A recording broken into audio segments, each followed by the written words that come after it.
Ji dear students, we are going to discuss operation theatre technician 1 है और उसका जो पार्ट 1 है माइक्रोबायोलॉजी, उसके आर्टिकल को factors affecting the microbial growth rate को हम स्टडी कर रहे थे, जिसमें हमारे पास एक पॉइंट है जिससे डिस्कस करने जा रहे हैं कि अवेलेबिलिटी यानी वाटर अवेलेबिलिटी जो होती है वो growth rate of the microbial growth rate पर किस तरह से अफेक्ट करती है। तो सिंपली बात है कि अगर वाटर जो होता है वो इसेंशियल है फॉर एवरी लिविंग बीइंग के लिए, तो इट मींस कि without water nothing at any living organism. तो सामने पॉइंट रखा है वो ये है कि that is essential for the microbial growth के लिए है। तो कौन इसेंशियल है? वाटर जो है, यानी water is essential,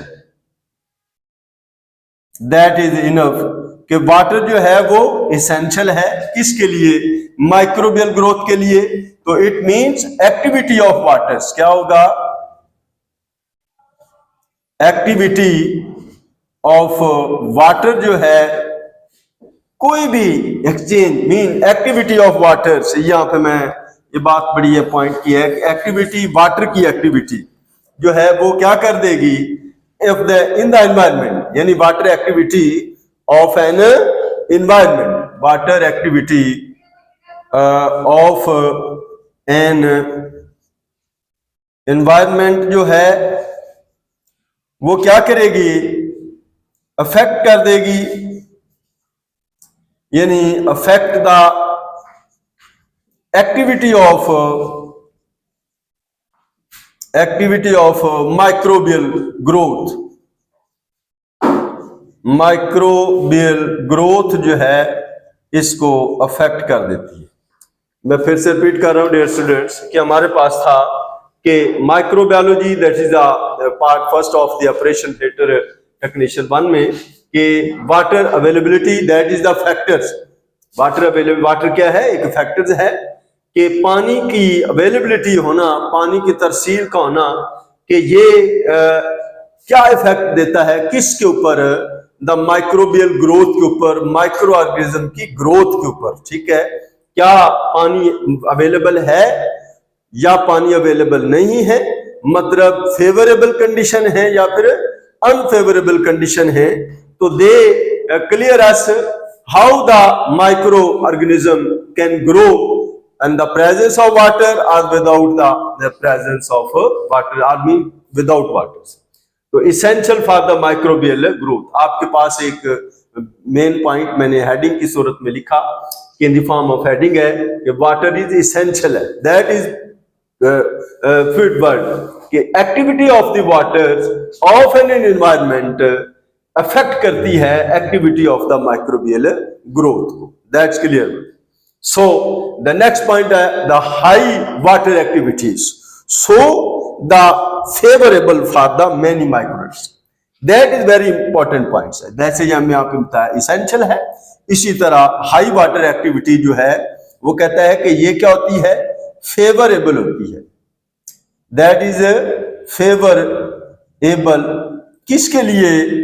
for the many microorganisms, many micro organism,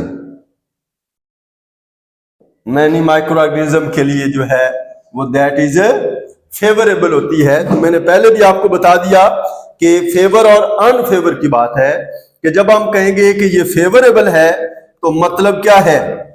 when it is favourable, तो नेक्स्ट पॉइंट क्या हमारे पास आना चाहिए कि the growth rate will be the maximum.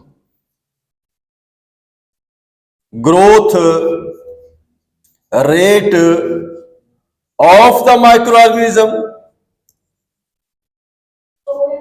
Micro organism जो है वो क्या है? द मैक्सिमम होता है, मीन ऑप्टिमम। ठीक है, यानी ग्रोथ रेट जो है वो क्या होगा? हमारे पास मैक्सिमम होगा।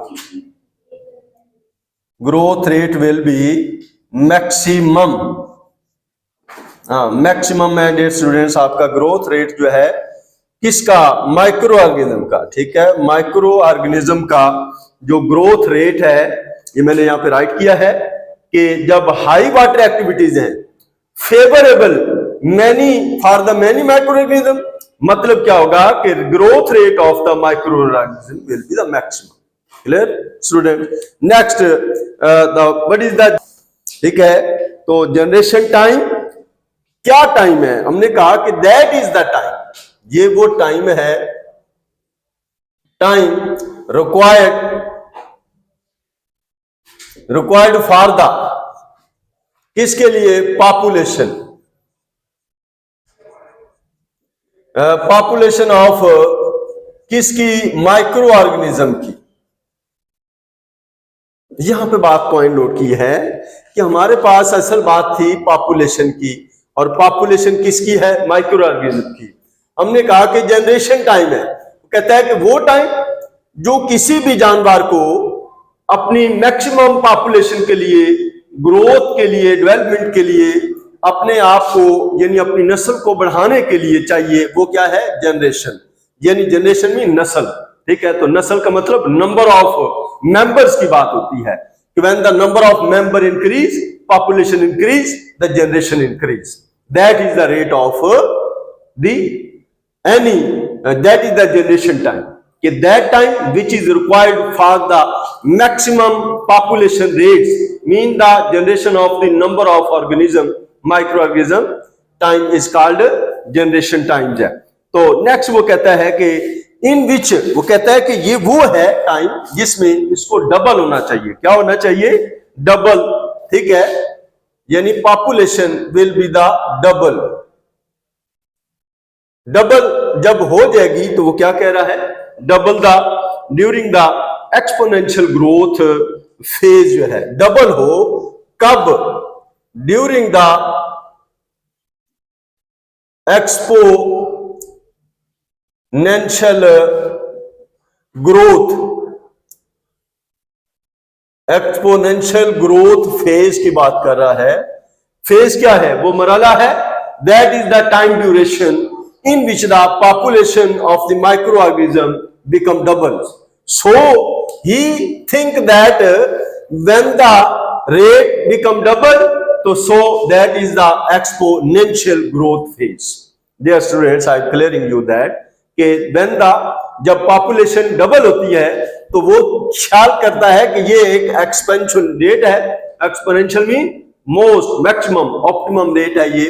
तो that is the when the population of the microorganism become double, so then this is during the exponential growth phase, yani that type of the phase in which the large number of members increase of the species, that is called the generation time है।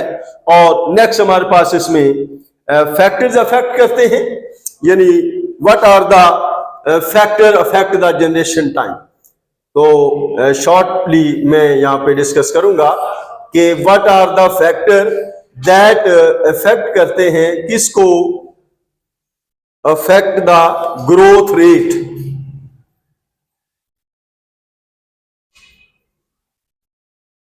Growth rate है और फिर generation time. ठीक है, यहां पे growth rate and the generation time जो बात हो रही है कि फैक्टर जो है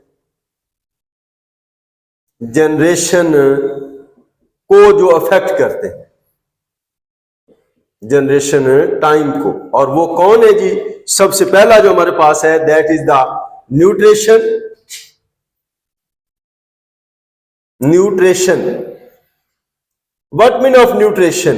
न्यूट्रिशन का मतलब है कि that is the body requirement, food है, सप्लीमेंट है, जो कि in the form of nutrients है, कार्बोहाइड्रेट्स है, प्रोटीन है, and fats etc are the nutrients that are essential for body growth के लिए होते हैं।